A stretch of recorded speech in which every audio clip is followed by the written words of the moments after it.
Jeste li ikad izrezali lovorov list i upotrijebili ga za nešto drugo osim u kuhinji? U ovom kratkom videu otkrit ću vam nekoliko fantastičnih načina kako iskoristiti lovorov list uz par jednostavnih dodataka. Nakon ovoga cijenit ćete lovor još više i nećete vjerovati kako se toga ranije niste sjetili. Prvo što će vam trebati je par lovorovih listova koje ćemo izrezati. Mnogi ga kuhaju, ali mi ćemo ga usitniti kako bismo iz njega maksimalno izvukli hranjive sastojke i ubrzali proces. Također ćemo dodati i jednu žlicu mente. Prijatelji, hvala vam što pratite moje videe, a bilo bi mi drago da u komentarima napišete odakle me gledate. Ja sam iz Hrvatske i potrudit ću se odgovoriti na svaku vašu poruku. Hvala vam.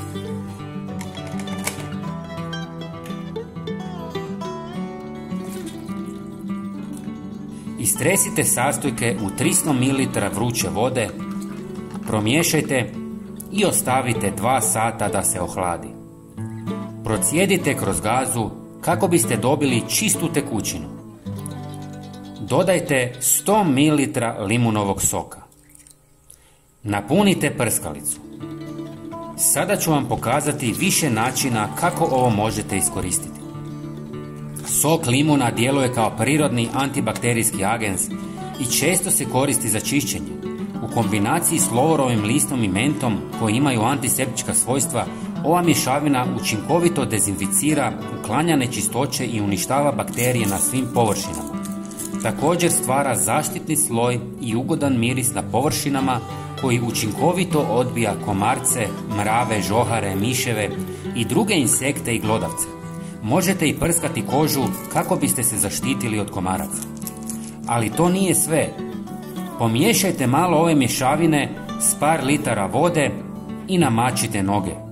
Limunov sok uništava bakterije i gljivice pomažući u borbi protiv infekcija na stopalima.